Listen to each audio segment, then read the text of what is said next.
ሰላም ተኸታተልቲ መደብ ሃርሞኒ ከመይ ኢልኩም ቀኒኹም? ማዕከን ዜና ሃርሞኒ ኣብ ሰሙን ሓንሳብ ዓርቢ ዝፍኖ ናይ እዋናዊ ኩነታት መደብና ሎማዓንቲ ሒዝናልኩም ቀሪብና ኣለና። ኣነን ካልድ ዓብዱን ኣብ ዝተፈላለዩ ጉዳያት ክንሪኦም ዝፀናሕና ነጥብታት ናባኹም ሓበሬታ ከነመሓላልፍ ኢና። ብሓፈሽኡ ኣብ ኤሮፓ ብፍላይ ካብ ዝነብሮ ዘለና ሃገረ ሽወደን ዘሎ ኩነታት ፖለቲካዊ ንስደተኛታት ንሓተቲ ዕቑባ ዜግነት ንዝሓቱ ንቆልዑን ስድራ ቤታትን ካልኦት ዝምልከቱ ጉዳያትን ብሓፈሽኡ ነዚ ጠርኒፉ ዘካይድን ውሳነ ዘመሓላልፍ ፖለቲካዊ ኩነታት ሽወደን እውን ተሳታፍነትና ከመይ እዩ እንታይ ይመስል እቶም ዝቕየሩ ዘለው ሕግታት ከ ኣብ መዓልታዊ ናብራና እንታይ ፀልውና ወይ ከዓ እንታይ ዓይነት ፀቕጥን ወይ ከዓ ኩነታትን ምትእስሳርን ኣለዎም ምስ ሂወትና ኣብ ዝብሉ ጉዳያት ኣብዚ ናይ ሎማዓንቲ ናይ እዋናዊ መደብና ንትንክፎም መደባት ክኸውን እዩ።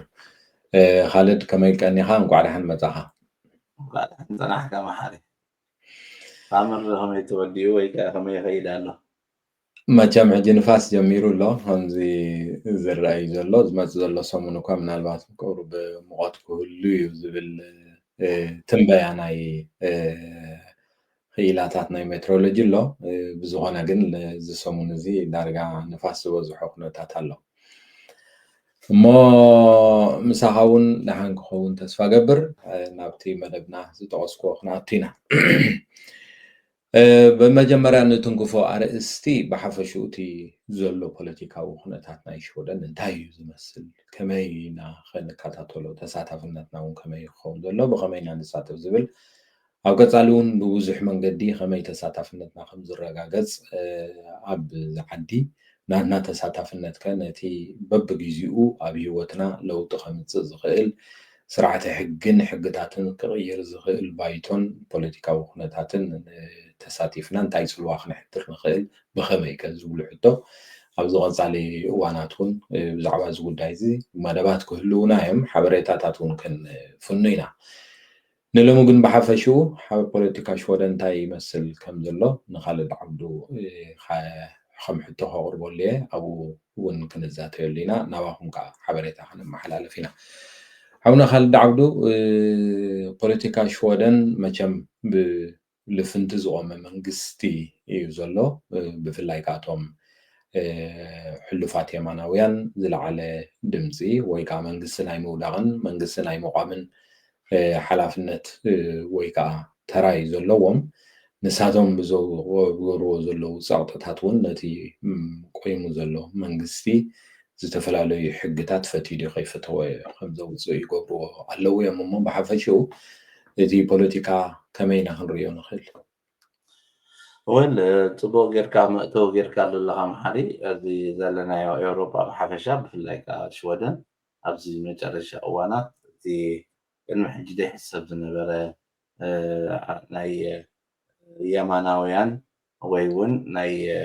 ወፃእተኛታት ዝፀልኡ ፖለቲካውያን ወይ ከዓ ኣካላት ዝነበረ ኩነታት ድራስቲካሊ ተቐይሩ እቲ ራሲዝም ከም ሓደ ዓብ ነውሪ ኮይኑ ዝሕሰብ ዝነበረ እሱ ሎሚ ኖርማላይዝ ተገይሩ ዝኸደሉ ዘሎ ኩነታትን እኳ ዳኣቶም ማእከላይ መርገፂ ዝነበሮም ሰልፍታት እውን ሰባት ካብኦም እንዳወፁ ናብቶም የማናውያን ሰልፍታት እንዳኸዱ እቲ ናሽናሊዝም ስምዒታት እንዳዓበየ ንመጀመርያ ግዜ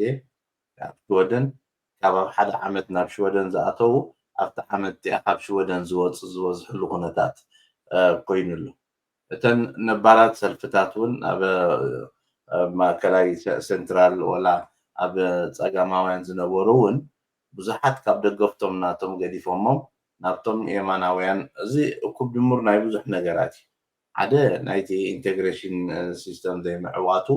እዚ ንሪኦ ዘለና ክሪሚናሊቲ ምክትታል ገለ ነቲ ሃገር ስርዓት ኣልቦ እንዳምፅኦ ከይዱ ሽወደን ኣብ ዓለም ደረጃ ብምርግግኡ ኣብነት ዝነበረ ሃገር ሎሚ ብዛዕባ ናይ ምትኳስን ናይ ምክታልን ኣብነት ዝኾነሉ ግዜ ብዝሒ እዚታት ትዕግስቲ ብዙሓት እውን ኣወዲኡ ስለዝኾነ ነዚ ግን እቲ ብኣልማማ ክትወፅእ ካብ ደገ ዝመፀ ዝገብሮ ዘሎ ዘይኮነ መብዛሕትኡ ስዮ ካብ ዝብል ኣብቲ ናይ ጀንትልማን ኣግሪመንት ዝኾኑ ብሎ ኣብቲ ስምዒታት ናይ ናሽናሊዝም ምስ ከምዚ ጉዳያት ተኣሳሲሩ ኣብ ሓደ መስመር ዝመፁ ይመስሉ መብዛሕቶም። እዚ ከዓ ነቶም ሃገርና ኣባላሽ ኣሎ ሃገርና ከም ዝኸውን ኣሎ ዝብሉ ኣካላት ብፍላይ የማናውያን ኮይኖም ወፃእተኛ ዝፀልኡ ኣካላት ዕድል ዝህብ ነገራት እዩ። ስለዚ ኣብዚ ፖለቲካ መፂኻ መዓልታዊ ዝወሃብ መግለፂታት ዝብልዎ ክትርኢ ከለካ ወል ከይተረድኦም እቲ ራሲዝም ኖርማላይዝ ዝገበርሉ ኩነታት እዩ ዘሎ። ኣብ ኩሉ ፖለቲካዊ ምሕደርኡ እቲ ሃገር ከዓ ዓበይቲ ሕቶታት ዘልዕሉ ቅድሚ ሕጂ ብቐሊል ዘይበሃሉ ዝነበሩ ዝለዓሉ ዘለዉ ሕቶታት ኣሎ። ንኣብነት ብዙሕ ከምዚ ከም ኣይድያ ዝቐረበ ሰሚዕካ ነርካ ትኸውን ኢኻ ዜግነትኩም ናይ ሽወደን ሽጡልና $34,000 ክንበኩም ዝብል ሓበሬታ እውን ሓሳብ እውን ቀሪቡ እሱ ጥራሕ ኣይኮነን ኣብቲ ሕግታቶም ኣተገባብሮም ኣዝዮም ተሪሮም ካብቲ ንቡር ወፃኢ ሓለፋ ዝኸደ ዓድና ከነፅር ኣለና ዓድና ከምቲ ዘሎ ገበናት ክንቅንስ ኣለና ብምባል ነቲ ኣብ ማእከላይ ዝነበረ ዓቕሚ እውን ናብ የማናውያን ከይዲ ከድምፅ ስለ ዝገብሮ ዘሎ ኣብ ዝቕፅል ምርጫ መንግስቲ ናይ ምዃን ዕድል እውን ክንጠልብ ኢና ዝያዳ ሓገዝ ንረክብ ኢና ኢሎም እዮም ዝሓስቡ ዘሎ። እቲ ዘሕዝን ነገር እንታይ እቲ ፖለቲካ ናብ ከምዚ እንዳኸደ ከሎ ምርጫ ንኣብነት ዝቕፅል ዓመት ኣሎ 2026 ኣብዚ ምርጫ ዝዕድል ተዋሂቡካ ከሎ ካርዲ ተዋሂቡካ ክትመርፅ ገለ ከይመረፅካ ምትራፍ ኣዝዩ ልዑል ቁፅሪ እዩ። እዚ ከዓ እንታይ እዩ ድሓርካ ኣብ ዝተነብር ኣለካ እቲ ናይቲ ዓዲ ሕጊ ዝፀልወካ ኮይኑ ነቲ ሕጊ ኤክስትሪም ከይዶም ቀይሮም ፅባሕ ንጎ ናይ ህላዊ ሓደጋ እውን ስጋዕ ክመፀካ ዝኽእል ኩነታት ዝገብር ስጋዕ ዝመፅእ ሱቕ ኢልካ ከይረኣይ ምእንቲ ኣብቲ ዝካየድ ዘሎ ምርጫታት ምእታው የድሊ የማናውያን ዓቢሎሞ ዘለዉ ፖለቲካ እዩ ዘሎ ኣብ ቀፃሊ እውን ወላ ንመንግስትነት እውን ክንወዳደር ኢና ዝብልሉ ዘለዉ ኩነታት ስለዚ ሓፈሻዊ ኣብዚ ጥራሕ ኣይኮነን ኣብ ሆላንድ ከምኡሎ በዓል ጀርመን ከምኡሎ ናሽናሊዝም ኣብቲ ስሩዓት ዩሮፕ እንዳዓበየ ዝኸደሉ ዘሎ ኩነታት እንዲ ሽወደን ከዓ መስ ክሪሚናሊቲን ካልእን ተወሲኽዎ ሎሚ እቲ ኣቨሬጅ ቮተር ናብ የማን ክፍ ከይዱ ድምፂ ዝህበሉ ኩነታት ስለ ዘሎ ኣብ ዝቕፅል ምርጫታት እውን ብዘስተንብድ ቁፅሪ ክዕወት ክኽእሉ እዮም። ቀሊል ቁፅሪ ትግርኛ ተዛረብቲ ወይ ከዓ ሓበሻ ብሓፈሽኡ ብጠቕላሉ ከዓ ቀሊል ቁፅሪ ዘይበሃል ናይ ወፃኢ ትውልዲ መበቆል ዘለዎም ሰባት እዮም ኣብ ሽወደን ዝነብሩ። እዚ ከዓ ካብ ጠቕላላ ቁፅሪ ህዝቢ ሽወደን ናብ ልዕሊ 1 ሚልዮን ዝኸውን ናይ ወፃእተኛታት ድሕረ ባይታ ዘለዎም ሽወደናውያን ከም ዘለዉ ይፍለጥ እዩ። ዳርጋ ኩሎም ምስ ንዕኦም ዝምልከቶም ማዕከናት ዜና እውን ነቲ ወፃእተኛ ኣንፃራዊ ሕቁ ሓደ ዘይምድማፅ ዘይምስታፍ ኣብቲ ፖለቲካ እቲ ካልኣይ ከዓ ነቲ ዝወሃብ ናይ ካርድ መሰላት ብዝተፈላለየ ደረጃ ተሳታፍነቱ ብምርግጋፅ ንረብሕኡ ጠጠው ኢሎም ዘለዉ ወይ ከዓ ንረብሓ ናይቲ ወፃእተኛታት ብመበቆል ኣድልዎ ከይበፅሖ ዝጣበቑ ፓርትታት ምእንቲ ከድምፅ ተባሂሉ ጎስጓሳት ይግበር እዩ። ንሕና እውን ኣካል ናይቲ ከምኡ ዝምልከቶ ማዕከን ዜና ከም ምዃንና መጠን እቲ ትግርኛ ተዛራባይ ብሓፈሽኡ እቲ ሓበሻ ዝበሃል ሓይሊ ይኹን እቲ ካብቲ ከባቢ ዞባና ዝመፀ ኣብ ሽወደን ዝቕመጥ ናይ ሽወደን ዜግነት ክህልዎ ይኽእል መቐመጢ ክህልዎ ይኽእል ነዚ ክትብሎ ዝፀናሕካ ተሃዋሲ ኩነታት ንምልዋጥ ናይ ፖለቲካ ተሳታፍነት እንኮላይቶም ፓርትታት እውን ፃውዒት የቕርቡ እዮም እሞ እስከብቲ ንምስታፍ ኣፈናዊ ሓበሬታ እንታይ እዩ ክግበር ዘለዎ እንታይ እዩ ክሓስብ ዘለዎ ካብ ሕጂ 2026 ቀሪቡ እዩ ዓመት ተሪፍዎ ዘሎ ነገር እዩ ግን ካብ ሕጂ ሰብ ሓሲቡሉን ተዳልዩሉን ክፀንሓሉ ዘለዎ ኩነታት እስከብኡ ኣፈናዊ ነገር እንታይ ክንብል ንኽእል? ወል እታ ቀዳመይቲ ክንብላ ዘለና ምርጫ ምስታፍ ኣገዳሲ ምዃኑ ነቲ ዘዕቆበካ ሃገር ነቲ ዲሞክራሲ ናይቲ ሃገር ክሰርሕ እንተኮይኑ ቀላል ኣብነት ክበካ ኣብቲ መዓልቲ ምርጫስ ብምሉእ ህዝቢ ገዛ እንተውዒሉ ተደይመሪጡ ዲሞክራሲ ፋንክሽን ክገብር ይኽእል ኣይክእልን። ስለዚ ብዝተወሰነ ቁፅሪ መሰል ኮለካ ከይድ መፅካ ምትራፍካ ከም ካልኦት ከዓ ስለዘይሰሓቡካ እምበር لعل الديمقراطي نايت هاجرسي لعب بدل فتيم كان يركب مالت ስለዚህ ነፍስ ወከፍ ሰብ ኣብቲ ዝካየድ ዘሎ ምርጫ ክሳተፍ ተኮይና እስድን እስን ተቃንተቃን ስለ ዝኾና ሶሻል ዲሞክራት እዮም እዚ ከዓ ተወፃእተኛ ዝጠሉ ስለ ዝኾኑ እኩል ኣፍልጦ ብዛዕባ እቲ ሰልፍታት ተደይሃልይዎ ከዓ ሶሻል ዲሞክራት ክመርፅ ኣለኹ ኢሉ እዚ እውን ክመርፅ ይኽእል እዩ ስለዚ እንታይ ከድልዩ ፅዑቕ ዝኾነ ጎስጓስ ከድልየና እዩ ንሕና ወላ ኤርትራውያን ኮይኖም ወላ ኢትዮጵያውያን ኮይኖም ተዛረብቲ ቋንቋ ትግርኛ ኮይኖም ኣብ ሰልፍታት ንጡፋት ዘለዉ ኣብዘን ፖለቲካን ሰልፍታት ዘለዉ እግረ መንገድና እውን በዚ ንዕድሞም ብሓባር ምሳኻ መፂኦም ኣብዚ ሰልፎም መን ስለምንታይ እቲ ህዝቢ ሰናዞም ሰልፊ እዚኦም ከድምፅ ዘለዎ ኣበየናይ የተኩር እቲ ሰልፎም እቲ ሰብሲ ተዛዕበየ ችግር እንታይ ዝሪኣ ዘለኹ ናትካ ፓሽን እንታይ ምዃኑ ዘይትፈልጦ ጥቕምካ መሓሪ በቃ እዚኣሲ ናተይ ፓሽን ያልካ ከይድካ ክትገብራ ኣይትኽእልን ስለዚ ናበይ ክመፅእ ኣትሊስት ኣብ ኣኼባ ምስታፍ ኣብቲ ምርጫ ምስታፍ ናይዚ ዓዲ ኣዝዩ ኣገዳሲ ምክንያቱ ትማሊ ስኻ ክተድምፅ ካርዲ ተዋሂቡካ ከይተጠቀምካሉ ጠሪፍካ ካልኦት ተጠቂሞምሉ ብዝተሓወቱ ምርጫ እስኻ ክትፍረድ ኢኻ ኣነ ክፍረድ እየ ካልእ ክፍረድ ስለዚ ቀዳማይ ካብ ውፁእ ስርዓት ኣልቦነት ምርጫ ዘይብሉ ባዕልኻ ራእዮ ማለት ኣብ ዝሓለፋ እስከ ክንደይ ክብለካ ኣብ ዝሓለፋ 30 ዓመታት ኣብ ኤርትራ ኣብ ሳንዱቕ ምርጫ ከይድካ ድምፂ ዝተዋህበ ነገር የለን መን እዩ ከመይ ዝሰርሕ ፖለቲካ ገለ እውን ተኣፍልጦ መስኪናይ ዝመለስናዮ መንእሰይ ወለደና ተበዲሉ ብዙሕ የለን ስለዚ መባእታዊ ክግበር ዘለዎ ክንደይ ሰልፍታት ኣለዋ ሕጂ እንታይ ይብሉ ኣለዉ ከም ናይቲ ለውጢ ከብጥዎ ዝፍትኑ ዘለዉ ሕጂ ከበድቲ ነገራት ዝመፅእ ኣለዋ ናብ ቅድሚ ሕጂ ዜጋ ክትኮን ከለካ ስራሕ ክህልወካ ኣለዎ እቶትካ ክንዲ ዝኸውን ዝበሃል ኣይነበ ሎሚ ዜግነት ከመልክቱ ከለዉ ስጋዕ 20,000 ፅሩይ እቶት ተደይብሉ ሕጂ እንታይ ማለት እዩ ሃብታም ዜግነት ክወስድ እዩ ድኻ ከዓ ወይ ከዓ ደሞዝ ትሕት ዝኾነ ከዓ ዜግነት ኣይግባእካን ስጋዕ ምባል ክኾድ ይሓስቡ እንታይ ማለት እዩ ሕሰቦ ኣብ ሙሉእ ኣፕሪል ወርሒ እዚ 5-6 ኬዝ ጥራሕ ወሲኑ ኣብ ውሽጢ ሓደ ወርሒ ቅድሚኡ እኮ በማይት በሸሓት ዝውሰነሉ ዝነበረ እኮ ስለዚ እንታይ ማለት እዩ ቶታል ስቶፕ ክገብርዎ ይደልዩ ኣለዉ ማለት ዜግነትና ብቐሊሉ ይውሰድ ኣሎ ዜግነትና ብዙሕ ክራፍ የብሉን ዜግነትና ዝብል ብዙሕ ነገር ኣብቲ ጎስጓስ ዝካየድ ዝነበረ ኣፌክት ዝገበረ ነገር ስለ ዘሎ ክሪኦ ከለኹ ከም ሚድያ ንሕና ክንገብሮ ዘለና ፕላትፎርም ፈጢርና ንኩሎም ሰልፍታት ኣምፂና እተን ሰልፍታት ይፍለጠን ህዝብና ንዕአን ፈሊጡ ከዓ ብኡ መሰረት ይሳተፍ ናበየ ድምፅ ንዑ ይምልከት ወላ ከይዱ ኤስዲ ምረፅ ተደልዩ ንዑ ከይተሳተፍካ ምትራፍ ግን ነቲ ናይቲ ሃገር ዲሞክራስን ስርዓትን ኣብ ኮምፕሮማይዝ ምእታው ስለ ዝኾነ እዚ ኣገዳስነቱ ሰብ ኣዝዩ ዓብዪ ክሪኦ ኣለዎ ክመፁ ከለዉ ፖለቲካውያን ኮይኖም ደቂ ሃገርካ ደቂ ከባቢኻ ኣብዚ ምርጫ ኣትዮም ክሳተፉ ተሪኢኻ ድሌታትካ ከብፅሑልካ ክእሉ እንድዮም ብዙሕ ከይነገርካ ከብፅሑልካ ክእሉ እንድዮም ስለዚ እቲ ዘሎ ኩሉ ፍልልያት ናይ ፖለቲካ ካልእ ሓጎትጎት ናይ ውሽጢ ዓድና ፖለቲካ ብዝገዲፍካ ነቶም ኣብቲ ፖለቲካ ዝነጥፉ ዘለዉ ተንከባኺብካ ኣብ ዝሓሸ ቦታ ክብፅሕካ ንሳቶም ኣብቲ ዝሓሸ ቦታ ኮይኖም ነቲ ተልዕሎ ሕቶታትካ ክምልሱልካ ክንገብር ነዚ ትረንዲ እዚ ክንቅይሮ መንእስያት መልሚልና ኣብቲ ዘሎ ሰልፍታት ናይ ሽወደ ነእቲና ኣብ ምርጫ ከም ዝወዳደሩ ክንገብር ኣዝዩ ኣገዳሲ ይመስለኒ እዋ ምስኣታ ኣሳሲራ ዝመፅእ ሓደ ሓበሬታ ኣሎ ዝሓለፈ ምርጫ ከም ትዝክሮ ብሰንኪ ገለ ወፃእተኛታት ካብ ማእከላይ ምብራቕ ዝመፁ ናቶም ህውኽ ዝኾነ ብቆልዑ ምሕዳግ ምስ ሃይማኖትን ካልኦት ኣመፃፅኣን ብምትእስሳር ናይ ገዛ ርእሶም ሰልፊ ስለ ዝቆሙ እቶም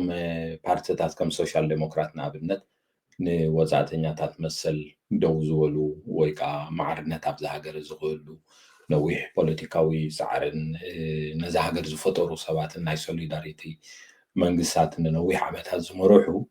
ብሰንኪ ናይ ወፃእተኛታት ካብ ካልእ መገዲ ምኻድ ናቶም ፓርቲ ዝቆሙ ከምቲ ትዝክሮ ኣብዚ ምርጫ መሰረታዊ ዝኾነ ሓጓፍ ኣምፂኡ ኣብ ፀጋም ዘለዉ ሓይልታት ስዒሮም ኣብዚ እዋን እዚ ከምዚ ትሪኦ ዘለካ ፖለቲካ ናይዚ ሃገር ኣንፃር ወፃእተኛ ብጠቕላላ ጠጠው ከም ዝብል ኮይኑ ኣሎ መብዛሕትኦም ወፃእተኛታት ካብቲ ዝመፅዎ ከባብታትን ሃገራትን ናይ ገዛእሶም ፖለቲካ ሒዞም መፅኦም እዚ ንዓድና ድግፊ እዚ ንመንግስትና ድግፊ እዚ ንወገናትና ድግፊ እዚ ንሃይማኖትና ድግፊ እዚ ከምዚ ድግፊ እንዳበሉ ወይ እውን ኣንፃር ይዕጠቕ እዩ ብዝብል ብምርጫ ኣብ ናይ ምርጫ እዋን ዝረኣዩ ሓደሽቲ ዝኾኑ ተርእዮታት ዘምፅኦ ጌጋታት ስትራቴጂካዊ ፖለቲካዊ ጌጋታት ክበሃል ይከኣል ነቶም ንወፃእተኛታት ክጣበቑ ዝኽእሉ ሓይልታት ንድሕሪት የትርፎም እዩ እሞ ኣብዚ ጉዳይ እዚ እንታይ ምበልካ ካልእ ወይ ቅድዚ ኣቐድማ ኣቢለ ክብሎ ዝፀናሕኩ ካብ ኩሉ ዘሎ ፍልልያት ወፂኻ ኣብቲ ፖለቲካ ሃገር ተሳቲፍካ ምናልባት ክትቅይሮ ትኽእል ነገር ኩሉ ክእል ናይ ኩሉ ስታፌ ተደማሚሩ ነቲ ውፅኢት እውን ክቕይር ክእል ይኸውን ወላ ሓንቲ ከይገበርካ ሕግታት ተቐይሩ ፅባሕ ንኮ ተመሊስካ ምምራር ግን ፅቡቅ ኣይኮን እዛ ግዜ ቅድሚ ሕጂ ኣብነት ምሳሌ ዓልና ነይሩ መሓሪ ፋሚሊ ምጥርናፍ ዝበሃል ነገር ሲ ኣብ ሃገርና ቀሊሉ ኣሎ እቲ ደሞዝ ናዕብየ ኢሎም ኣዕብዮም ፕሮሰስ ጋር 2 ዓመት ወስድ እጂ እንድሕር ዳ ፋሚሊ ምጥርናፍ ኢልካ እቲኻ ፋይል ሞ ንድሕሪት ናይ ቀደም ዓመት ከይዶም ናትካ ፈርፊሮም ቀደም ሓሲኻና ነርካ ቀደም ከምዚ ኢልካና ነርካ ስለዚ እዚ ኣይግባኣካን ኢሎም ፍቓድ ድኽልክልሉ ኩነታት ናይ ፋሚሊ ምጥርናፍ ድሕሪ ሕጂ ሬፈረንስ ፐርሰን ርኡይ ዝኾነ ሲ ሰበብ ክድያታት ቅድሚ ሕጂ ናይ ቀደም ሕጂ ናይ ሓሶት መርዓ ጌርካ ተነፂካ ነርካ ከም ሕጂ ዜግነት ኣይግባኣካን ዝበሃል ነገር መዓልታዊ ኢኹም ድመፅእ ስለዚ ነዚ ኩሉ ዝመፅእ ዘሎ ሽግራት ከመይ ጌርና ክንምልሶ ወይ ከዓ እንታይ ክግበር ኣለዎ ነዚ ንክንቅየር እንተኢልና ቀዳማይ እቲ ዝኸውን ዘሎ ዝቕየር ዘሎ ሓደሽቲ ሕግታት ምፍላጥ ከድሊ ብዙሕ ምስ ኮነ ንኣብነት ኣብ ሰራዊት ውትድርና ነይረ ኢሉ ቀደም ዝኣተወ ዝበሎ ኣብኡ ዝነበሮ ተራ ኣብ ሳቡ ዓላሚ ገለ ዝብል ብዙሕ ካታጎሪስ ናይ መንፀግ ምክንያት ሕጂ ኣብ ጥቓ ትክደሎ ቆልዓ ይተበኪኹ እዩ ነጥቦ ዘለዎ ትገለ ማሓራ ኣነ ንስኻና ኣብ ሓደ ቦታ ነርና ሓደ ዓይነት ነገር ጌርና መፂና እስኻ ቅድሚያ መልኪትካ ወሲድካ ትኸውን ኣነ ሕጂ መሰበልከትኩ ሕጂ ኣብ ልዕለይ ተተግቢሩ ጠቕላላ ክወስድ ኣይኮነን ፍቓደይ ሕዲጎም ከማንስ እስኻስ ኣካል ናይቶም ኩናት ገበን ዝገበሩ እዩ ናይ ኩናት ገበነኛ ኢኻ ተባሂልካ ኣማን ትጥቅዕ which is too much ካብቲ ሪያሊቲ ከማንሲ ዝረሓኻ ስለዚ እቲ ዘሎ ኣካያይዳ ሕጂ ነቲ ሰብ ነፍሲ ወከፍ ዝትንክፍ ኮይኑ ሕጂ መዓልታዊ ዝመፅእ ዘሎ ብጣዕሚ ኢኻ በቃ ማለት ወላ ትገባብ ኣሰራርሕኦም ሲ ርኡይ ዝኾነ ከምዚ ፅላኣት ዘለዎ ነገራት እዩ ከተንብቦ ከለካ ገለገሊኡ ሲ ብቐሊል ስእሉ ዝወሃብ ዝነበረ ዓይነት ጉዳያት ሎሚ በቃ ከምዚ ካብ ፃጣሕ ኸለ ከውፅሉ እዮም ገለ ዓይነት እዮም ዝኸዱ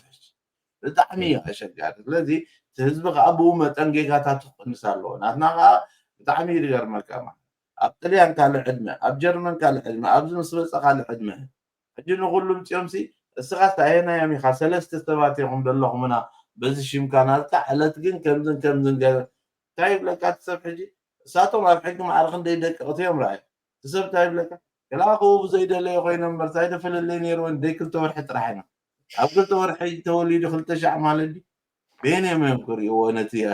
ኣገባብ ናይ ሕጂ እሶም ስትሪክት ኮይኖም ኣብ ዘለውሉ ግዜ ስቑኢልካ በቃ ብዘይ ኣፍልጦ ዝመፀልካ ፅሒፍካ ሄድካስ ክትወስድ ፍቓድ ምድላይ ነገር ይረአ which is ክኸውን ዘይክእል ምክንያቱ እንታይ እቲ መሰረታዊ ጌጋ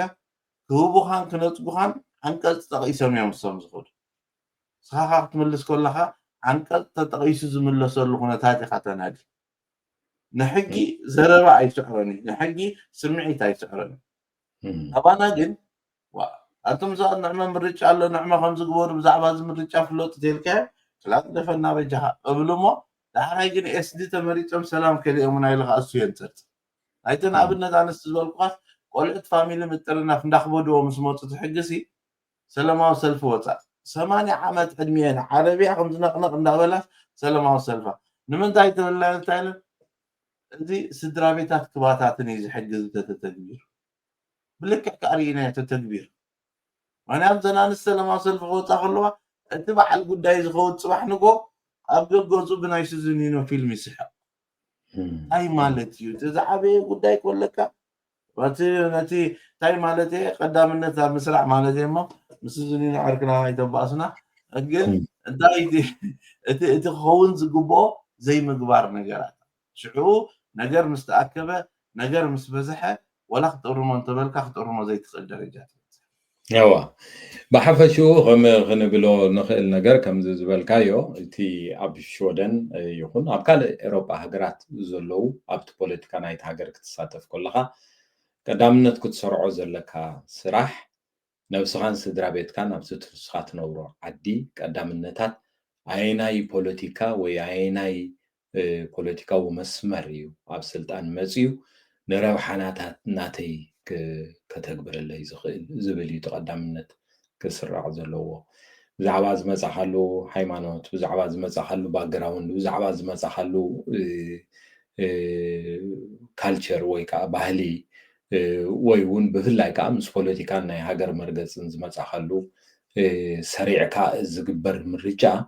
ነቲ ኣብዚ ዘሎ ናይ ህላውነትካ ሕቶ ዝኸውን ናይ ምዝንጋዕ ተርእዮ እውን ክመፅእ ስለ ዝኽእል ካልኦት ኣንጻር ናትካ ህላውነት ዝንቀሳቐሱ ፓርቲታት እውን ዴሞክራሲያዊ ሃገር ከም ምዃኑ መጠን ንስስኻ ረብሓ እዩ ትብሎ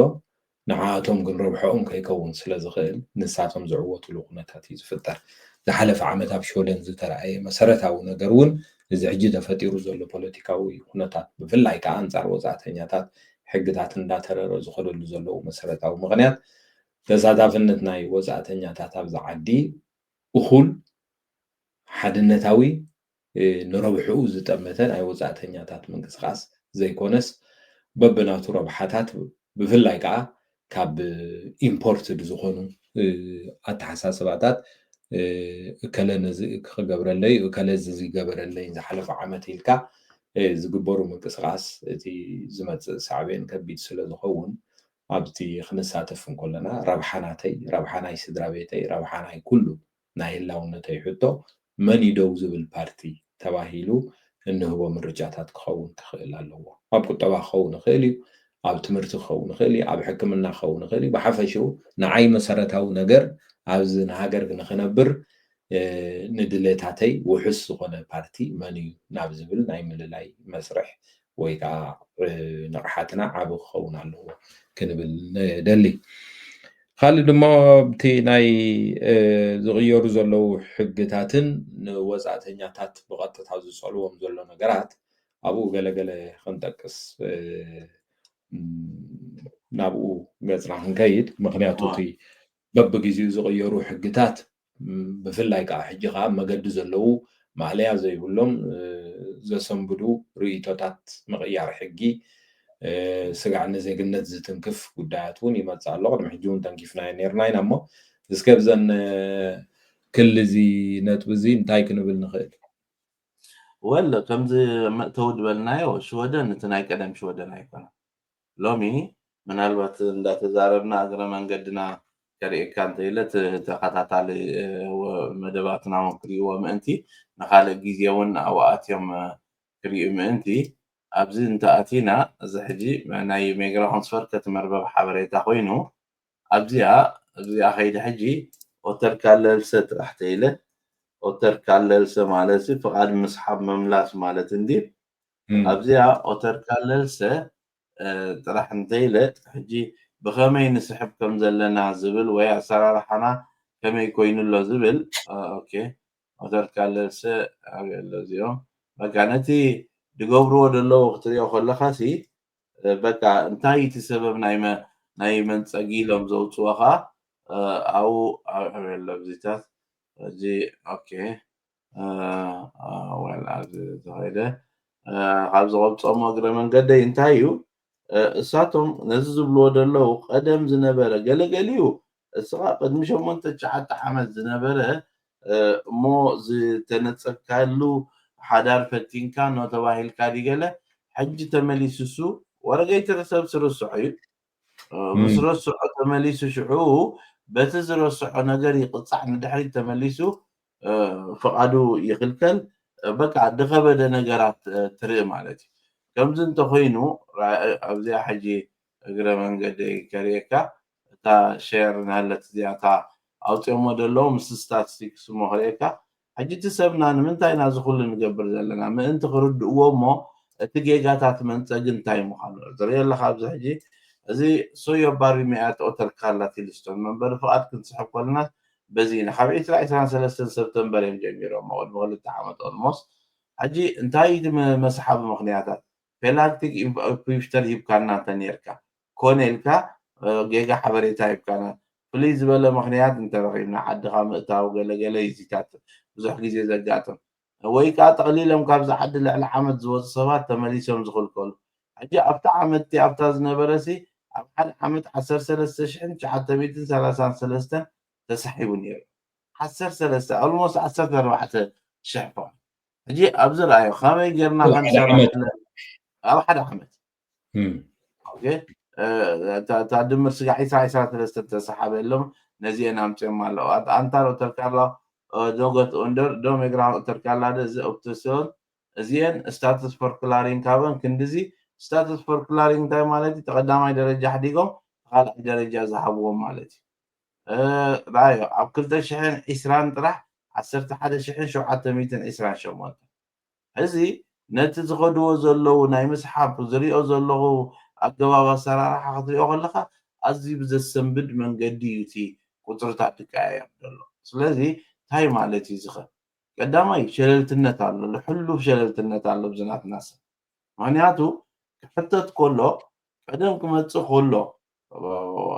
ዝበሎ ብመርዓ ገለ መፅሞ ዝበሎ ሎም ይርስዖ ወይ ብዙሕ ነገራት ማለት ክትርስዖም ዘይትኽእል ነገራት ይዋቅዑ እሞ መርመራ ጅምሩ ሕጂ ከምቲ ዓንተ ወይ ዝበልክዎ ኣብ ጥቓ ትኪ ዘሎ ቆልዓ ይተብኪ ዝኾነ ንፍቓድ ከሕድቕ ዝኽእል ሰበብ ተረኺብካ ታቆተርካ ለልሰ ደብዳቤ እዮም ትስድሉ ኢንተርቪው ምስ ፀውዕዎም ከዓ ትሰብ ድሕሪ ዝኩሉ ዓመት ኢንተርቪው ምስ ፀውዕዎ ከዓ ስንብድ ድሕሪ ምስንባድ ዝመፅእ ከዓ ዓበይቲ ጌጋታት እዩ ስለዚ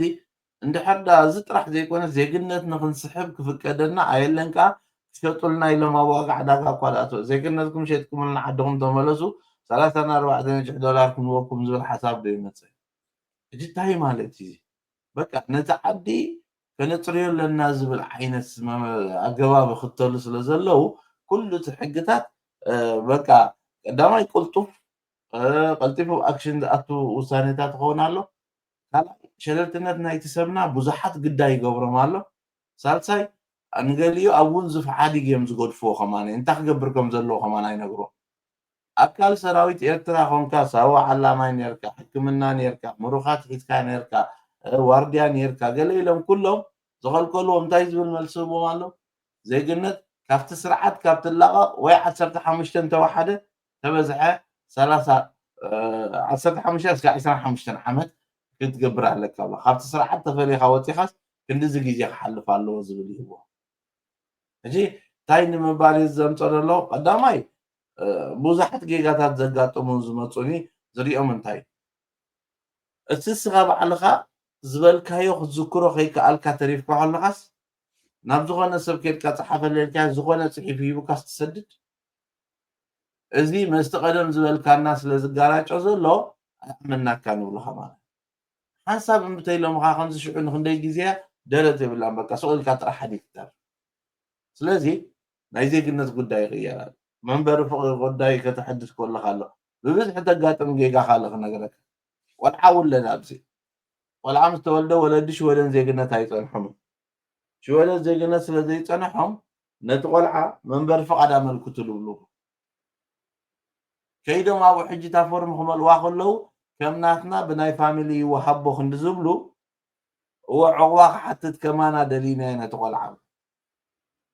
ሽወደን ከዓ ዘርዚሮም ኣይረድእዎምን እዮም እሞ ጠበቓ ምረፁ ወይ ክገብረልኩም ኢና ብልዎም ቆፀራ ፅውዕዎም ሽዑ እቲ ቆፀራ እንታይ ኢንተርቪው ናይቲ ቆልዓ ክገብር እሱ ስለ ዘይዛረብ ወለዲ እዮም ክዛረቡ ሽዑ ምስ ከዱ ወድኹም ዓዲ ተተመሊሱስ እንታይ ክኸውን ይኽእል ብሎ ሳዋ ይምልከቶኒ የብሉን ምክንያት ከም ቆልዓ እምበር ሽዑ ከም ብሓድሽ ኖ ከምኡ ኢኮንኩምን እኮ ተሓቱ ንስኹም እዚ ይኮነን ዕቑባ ይኮነን እንታይ ዳ እሶም ክትሓትዎ ዝግባእ ኢልካ ኣረዲእካ ብፋሚሊ ምትእሳር ነዚኣ ደይምፍላጥ ሓንቲ ሽግር ካልእ ከዓ እንታይ ርአ ሓበሬታካ ተሓደሽቲ ይወፅእ ቤላ ቤሎ ሰባት መፆም እሞ ይብፅበፁ ተረቢሾም ይድውሉልካ እዚ ትብሎ ዘለካ ሓበሬታስ ኣብ ወላ ሓደ የለን ተበልካዮ مخهم اندم يلومن اما نتم زبول غاقاهم كتب ايلن كان تقول شي انا بلا حاري بزعبا ناي شركورت مدب قريبنا نيرنا بس هاينا غيرنا قدمت زينا ممصانا نتوم ناي شركورت حلفت رخيبنا زاريبنا حبريتا خبهم اكيبنا معاك جمر مهانت فتنا نغيرمنا كابنشي مالتي شعور صباح نقول جيجا انت وين حبريتا تمنشي نجي حبريتا منشخه اوكي سلازي بغمز درجه خيد سلازلو بزح بيلا بيلوات سلازلو بزح سبك ايشجر سلازلو دبداب مصيكا سويلكا بتهوا بشللتنا بسفل زي فلتن ملس سديدكا زبل صطاطا سلازري ازوعل دلو افت ملسي محاري احدوخا خمجلي الى زلام بسا تنيراس زيغنتا يبوخ سراويت ኤርትራ بخبيد برت نزلام بسا مسيبل ህዝባ ከሎ ደብዲዋይ ዝብል መረዳእታ ስለዘለዎም ኣብቲ ዘላም በሳ ዝነበረ ኣሃዱ እዚ ኣብቲ ናይ ዝተገብረ ገበን ኣካል ኢሎምሲ ዜግነት ክልኩል ሕጂ ብናይ ህዝባዊ ገበን هو ሰርሓ ትበሃል ቦታ ዝነበረስ ኣብ ጥቃኣስ ከባቢ ዘላም በሳ እንተገይሩላስ ዜግነት ክልክል ሰርሓ ጥራሕ ተይሉ ከዓኒ بتا سرحة زلام بس تبل سلازي ولا خوسد مالتي عجب على سرحة زلام بس رأي زي قلنا شو هذا كوهبان كخلكلا سأل حبريتا سب معرق ندي جيجا قبر خيري خطري أبس بزح جيجا تدقاقي مزمت سلازي قول عتاب تتوليده منبر فقاد حتى تلوم تيلومهم منبر فقاد بمتأسسار ناتكا تأثيركا تسخف قاعد وصلكا يوهب ناتنا يتقول عمقنيات تيلوم ምናልባት ከምኡ ዝገብሩ ብዝሒ ዜግነት ክጠቅስ አይደሊ ናይ ካልእ ሃገራት ዜጋታት ኣለው እንታይ ደቂ ኣንስትዮ ኮና ሞተን ቆልዑት እሞ ከዓ እታ ወላዲት ፍቃድ ዘይብላ ትኸውን ዋለይ ናብ ዓዲ ተተመሊሳ ክትክንሸብያ ከይትክንሸብ ምእንቲ ዕቑባ ሓትቴ ዝብልሉ ኩነታት ኣሎ ኦኬ ሕጂ ቆልዓስ ዕቑባ ይሓትትኒ ማለት ኣይኮነ ንዑ ዝምጥን ከዓ ናይ ዕቑባ ምክንያታት ኣለዎ ንኣብነት እዚ ምክንሻብ ናይ ቆልዑት ኦኬ ግን እቲ ዝቐለለ ፍቃድ ዝወስድሉ ምክንያት ولدي بوليتيكا عقبة سجع رخيبهم زحلو تقول عبتم نايتم ولد وسيدو سلست عمل سجع زمل يحقسو دحر سلست عمل تا permanent وسيدو زيغا خون ولا قد متولد زيغا خون يوا مبزعتهم كم زغبرو هو سلازي اتي جيجاتات مستجب مبزعت حجتها يحزلنا انا خري اقول له تسيم جيجا كل سبيله اذن الزاربو على حدا جيجا محاري انا نسخن انسمع خينخو بيننا قال مستودع مالتي ابزز نجرنا يخندي عمت جيجاتات كي جبرسي جيجاتات تغيري مصني ابنت بزح نجراتي ان سوكانن ان ميلان زبحالسي كندي غيزي دب افنا دم زقع زوص ابزارينا قلعا ابشودن زيغنت زملكت تحت 18 ان ميلان تقوين انت بزح 5 ورح 6 ورح قومتات زقع 3 ورحي هو زيغنت ان ميلان اتزقلله ناتهم كملكو تخلو نايتهم قلعود مس ناتهم يملكتو ما انسوكان يخو اذا انسوكان زقاس 4 5 احمد اما مسرح زي تقلع 10 شمن تمل يا حسب بخمسيا زي افل اللي زي انسوكان ان ميلان ان مفلات قلعود 10 شمن تحليفهم باسبورت تمصو شمن عمل تصبي زتباهلو بزحات يم زموت بزي اخا امصيوم كا انسوكان زنبره دوا بيلنا ان ميلان سديدنايو بان ميلان زيغنت زوسدو قدما 10 شمن تمملو قرب سمونات وند وسدلو قدما 10 شمن تملكت كاخا تتوسدلا سلازي تاي نمبالي زخل دبلو محاري حقتات زوت تجباب زلو اذا حج معلتاو تريئتو وحلا بصراحه قال جيجاتات زغبر نجر اتي حدا غيزي بقى خمزي كهوبو سلازي دلي زلو قبل علي سبب انت يبكاي باز حلف زق قلصنا جيجا ابزي بعد حدا مليس كاتبركت بعد حدا ملي وم حجي انت يبلغا كيد كاسخا برشن مركتوت مع استوليدكا بعد حدا تبلا عند بعد حدا دي هايلم اسست ملي توديو قال كنبكا بسمم عيلو دا بعد حمش دوبخا اوكي حرايتا بعد حمش دا نبركا خلقات برشن مركا تا تولد كلا قال لك حتتصحف افتاتها سيرخ ولا باسبور تولد كلا لك برشن مركات راح تغير شو امباسي ارترا خيد باسبورت خمس تغين حدث بيني خمس زلو بتتولد لي بتناي شمكشو غير كحسبه بتناي سكات بركت مليئنا لهم ذهبوا بو خيد باسبورت حزمت شو ما تملي سمسم بالميغريشن وقت بعد حمش تدعكو سكات بركت يبوكا او قاي تولد كان علت بعد حدا ينهل لبزي انت باسبورت تخلنا دلغا بعد حمشتي شعو انت يكون اببس ليله متاوق يا ليله ببينو قدك مالتي شعو باسبورت عيدو صغير زلو بتذهبوا غياو حجي ازلتات كاز يقنتي دخل فلك طيب لك شعو انت امباسي مسؤول يجيبكم ورقه تولد كان مرقاقصي حتى تندي بعد حمشت قبور الليل كان تيبه ما كيف حجي بعد شو حتى قبور الليل وبعد حتى ولا خلك اخو خيامكم مال الدين دوايتي امباسي غير من قد ناخذ ما اخر ازو كمارلو بعد سلسته قبر الليل انت لك استي امباسي تولد كان علت سلازخونه بو تجبرنا لك حشكاون كو يخول زغبو بتا تولد معناته اتي نسرار حملي تغير بل تتحبابروا له خلكس زي قلنا زغل كل نجر تبو كم زغيرهم تقول كل بزحت شو خالو باسبورت ولا غير كتمصاكا وسوينا من تغير لك حجون تقد كسالساي كبوخا خول اليوم مال اليوم كله ስለዚህ እቲ ኣሰራርሓታት እቲ ጌጋታት ዝኸይድ ክትሪኦ ከለካ መስቲ ሕግታት ዝቕየር ዘሎ ዝተሮ ዘሎ ጥንቃቕ ምባል ከድሊ እዩ ኣዝዩ ብዙሕ ዳሕራይ ሓደ ሰብ ዝገበሮ ጌጋስ ብዙሕ ሰብ ይደግሞ هو أبو جن خالد ما قد يقرأ خام أنت كنت تفهم الزن تقل زنزلها بتاع ما قد أسنق ودخنا أنا قرأت سلازغنا قدنا دي سب قداي كقاط موطراي كله قداي كفلت زلوا ولا بغت على أبز عدنا نبركان كلها نباب كاقفيح كخونا لو تاي حقتاتي وزب مخنياتو بزعدي سروع زغنا ناب هزبي زرقعو حدش تغالات زوزو حدش تحقتات زوزو ኣብ መስርሕ ዘለዉ ናይ ሕጊ ንምቕያር ቀሪቦም ዘለዉ ርእይቶታት በቲ ዘለዉ ናይ ሓበሬታ መስመራት ይወሃቡ እዮም ከምዚ ዝበልካየ ንሕና እውን ከም ሓደ ትካል ናይ ማዕከን ዜና ቋንቋ ትግርኛ ናይ ሽወደን ብዙሓት ሓበሬታታት ኣብ በቢግዚኡ ክንህብ ፀኒሕናን ኣለናን ኢና ግድነት ድዩ እቲ ሰብ ጉዳይ ክህልዎ ከሎ ኣብ بصحفت قبري وي كسكات تبركت وي اب بصحفت محبراዊ ውሕስነት ፎር ሸክሪን ካሳ ወይ ከዓ ኣብ ኢሚግሬሽን ንጉዳይ ፍቃድ ካን ስደተኛታትን ዝምልከት ጉዳይ ክህልወካ ከሎ ጥራይ ዲኻ ሃሰውሰው ክትብል ዘለካ ዋላ ኣብዛ ዓዲ እንዳነበርካ ዋትስ ጎይንግ ኦን ይብሉ እንታይ ይኸይድ ኣሎ ኣብዛ ዓዲ እንታይ እዩ ዝመፅእ ዘሎ እንታይ ይብል ኢሉ ዜና ምርኣይ ዝኣመሳሰሉ ሓበሬታታት ምርኣይ ምፍታሽ ዝኣመሳሰሉ ግድነት ክኸውን ዶ ይነበሮን ይኽእል وصول عبي حطي نمنتاي هارموني ميديا أدلي هارموني ميديا زلي المغنيات نتي أفتحاجر زوها ميديا كي تقاطع تلزترف زلو عنقا حسر زلو بقصبق غير زي مولكو بقانقو غير كالو خلقا كمان نعو كمان زي تتقمو لي نحن الزارة نصالحنا زلو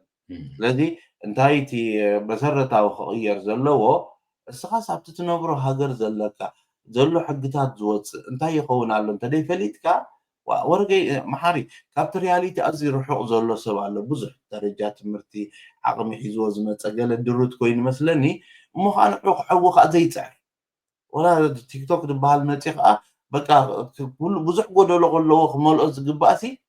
اب كمزيتات تجيزي يطفو مقوم نجر زي كون ናይ አርቤስ ፎር ሚሊዮን ጉዳይ ሒዙ ናብ ፎር ሸክሪን ካሳ ኸይ ናይ ፎር ሸክሪን ካሳ ጉዳይ ሒዙ ናብ ስካት በርከት ዝድውል እኮ ክንደይ ኣሎ ኣበይ እንታይ ይገብር ዘይርዶ ኣብዛ ዓዲ ከዓ መሊሱ ፎር ቢራ ይገብረካ ምክንያቱ ማልያ ተቁፅልቲ ኣብሊዶም ኮይኑ ማልያ ዘይብሉ ወረቀት እዮም ዝሰዱ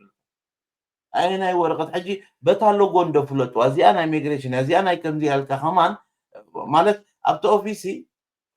ሪኢኻ ኣለኻ ማሓሪ ኣብ ገዛ ሰብ ካሪሞ ማኪና ዘለዎ ይካረሰ ማኪና ዘለዎ ሰብ መፂ ገዛኻ ተተኻሪዩ ብዙሓት ትካላት እቲ ሓበሬታ ናይ ኣድራሻ ምስ መፀን ናይ ማኪና ሞጉተት ተተባላሽያት ካብ መንገዲ ዝብል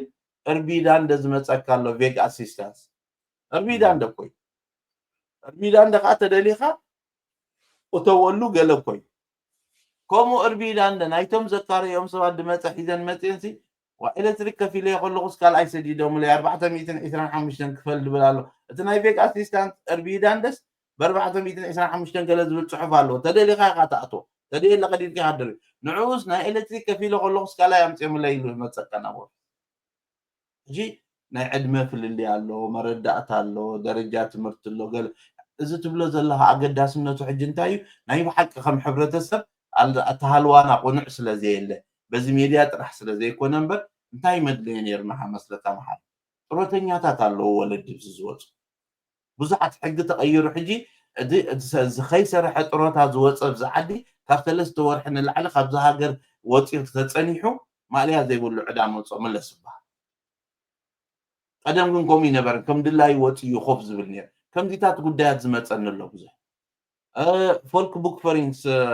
ብረት ሓድሽ ትገበን ኮይኑ ደሎ ኣብ ገዛ ኣድራሻ ሂቡ ኣብ ካልእ ዝቕመጥ ክንደይ ሰብ ይኸሙ ደሎ ናትና እዚ ገበን ኮይኑስ ክሲ ዝተመስረተሎም ንቤት ፍርዲ ዝበፅሑ ሰባት ኣለዉ ዝመፁኒ ብስራሕ ኣድራሻኻ ካልእ ገዛኻ ካልእ ምዃንስ ገበን ኮይኑ ከምዚ ቀና ነገር ከይ ከለኻስ ከምኡ ኢሉ ቅፅል ትሰብ ሽዑት ናይ ፖሊሲ ወይ ናይ ገለ ክሲ ሒዙልካ መፅኻ ከምኡ ዝተባሃለ ሕጂ ንምንታይ ከምኡ ዝፅበት ብሎ ዘለኻ መሓሪ ሓደ በብለበሉ ዝኸውን ወላ ዳሊኻ ከማን ክትምህር ክመሃር ዝደሊ ይኮነን ክትፈልጥ ዘይትደሊ ትኾንካ ወላ እንታይ እሞ ማለት ተማዊትካ ዶ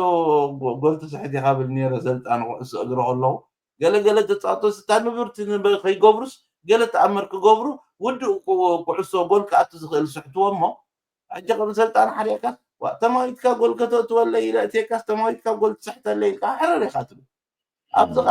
ሕጂ ምሳኻ እንዳተዛረብና ማሕረር ኣዮ ሓደ ሓበሬታ ከሪአካ ነዚ ናትና ተዛረባይ ቋንቋ ትግርኛ ተባሂሉ ዝተገበረ እዚኣ ተሪኦ ኣለካ ኣብዚ ምስኣትኻ ኢንፎርሜሽን ስበርየ ዝብል ብዛዕባ ሽወደን ሓበሬታ ብትግርኛ እንተይለየስ ሙሉእ መርበብ ሓበሬታ ብቋንቋ ትግርኛ ንህለ ኣነ ሓታቱ ዕቑባ ዕቑባ ተሓቲትካ ኣብዚ ተኣቱ ኩሉ ዝተንብብ እንታይ ሓገዝ ኣለካ ዕቑባ ዝሓተተ ኣበይ ክመሃር ይከኣል እንታይ ክገብር ይኽእል ሽወደን ኣብ ጥዕናኻ ክትከታተል ንጥፈታት ንሓተተ ዕቑባ ቤት ትምህርቲ ብግዜ ዕቑባ ስድራ ቤት ምጥርናፍ ከመይ ኢሉ ካይድ ይጅመር እዚ ቁጠባ ኣብ ግዜ ዕቑባ እዚአን ገና ንዕቑባ ሓታት እዩ መንበሪ ፍቓድ ዝወሰደኸ ንዑ ዝምልከት ነለካ ካብ ገዛ ምድላይ ስጋዕ እንታይ ኩሉ እዚ ሂቦም ኣሎ ወላዲ ምዃን ዝብል ኣሎ እሱ ከይተረፈሉ ከመይ ጌርክ ስንክልና እንተለካ ዝወሃብ ነገራት ናይ ህዝባዊ መጓዓዝያ ፍቓድ ናይ ፓቴንቲ ምውፃእ እዚ ብምሉኡ እዚ ንምንታይ እዮም ገይሮሞ ኢሉ ይሓስብ ብዘይ ወለዲ ዝመፁ ንኣሽቱ ትሕቲ ዕድመ ቆልዑት ብዛዕባ ሽወደን መፅሓፍ ዝኣክል ኣለካ ኣውሪድካ ኣብ ገዛኻ ከተንብቦ ትኽእል መፅሓፍ ሙሉእ ብዛዕባ ሽወደን ዝብል ሕጂ እዚ ተገይሩ ዘሎ መሓሪ ነዚ ንብሎ ዘለና ብዛዕባ መንበሪ ፍቓድ ምስ በልና ኣብዚ ኣብተን ቀዳሞት መዓልትታት ዝግበር ራእይ ፍቓድ ምስ ወሰድካ ቀዳመይቲ ትገብረን ነጊሮሞ መጀመርያ ናብ እስካት በርከት ናብ ገለ ትኸይድ ስታተን ሰርቪስ ይበሃል ፐርሸን ንመር ተውፅእ ድሕሪ ናይ ባንክ ተውፅእ ብዝርዝር ሲ ኣቐሚጦምሉ ኣለዉ እዚ ኢኻ ትገብር ኢሎም ኣቐሚጦም ኣሎ ኢንፎርማሽን ስበርየ.ኤስ ኢሉ ኣትዩ ሓደ ሰብሲ ክንዲ ምንታይ ሓበሬታ ክረክብ ይኽእል ነዚኣ እንተደይ ገይርዋ ነዚኣ ከንብባ ተደይ ክኢሉ መሓሪ ወላ ናይተን ሰልፍታት ፖለቲካ ምስታፍ ገለሉ ኒ ስቶክሆልም ዝብል ዌብሳይት ኣሎ ካልእ ሓደ ሰብ ስቶክሆልም ይኣቱ ናብ ስቶክሆልም ተመፂኻስ ሓድሽ ሰብ ኣብ ስቶክሆልም ዝብል ዌብሳይት ገይሮምሲ ኣብኡ ከዓ መን እዮም እቶም ሰባት ብብዝሒ ዝመፁ ተባሂሉስ ከምኡ ተዳልዩሎም እሱ ከዓ እንታይ ተዳልዩሎም ብቋንቋኦም ነቲ ሓበሬታ ክረኽብዎ ምእንቲ ተባሂሉ ኢንፎርሜሽን ተዳልዩ ኣበይ ኣሎ እዚ እቲ ሓበሬታ ማወርኤኮ እዚ ንኢስቨርየ እቲ ሰብ እዚኣ ሕጂ ኣብ ስቶክሆልም ጥራሕ ንስቶክሆልም ዝብል ሕጂ እዚ ኣበይ ኣሎ ብዘየገድስ ሰብ ንኩሉ እቲ ሓበሬታ ኣብኡ ደሎ ወላዲ ምዃን ደቅኻ ኣበይ ናይ ዕድመ እንታይ ዓይነት ባህርያት ከሪኢኻዮም እንታይ ክትገብር ኣለካ ዝገልፅ ሓገዝ ተደሊኻ ዝብል ማልያ ዘይብሉ ሓበሬታ እዚ ሕጂ ወል ኣርእካ እሞ እዚአን ክልቲአን ተን ሊንክ ክንሰደሎም ኢና ወላ እትዮም ንኽርእዩ ዝደልዩ ግን ንምንታይ ደልዩ ዘለኹ እቲ ግዳይ ዘገብረካ ዘሎሲ ካብ ሓበሬታ ክትሃድም ትደሊ ኣለኻ ባዕልኻ እምበር ማልያ ዘይብሉ ሓበሬታ ኣሎ እዚ መራይ ስቶክሆልም ዝመፀ ሰብ ዝኾነ ሓድሽ ሰብ ኣብ ስቶክሆልም.ኤስ ዝብል ዌብሳይት ስቶክሆልም.ኤስ ብትግርኛ ትብሎስ ኣብዚ ብትግርኛ ኩሉ ህበካ ሓበሬታ ማሕበራዊ ልልይ ኦኬ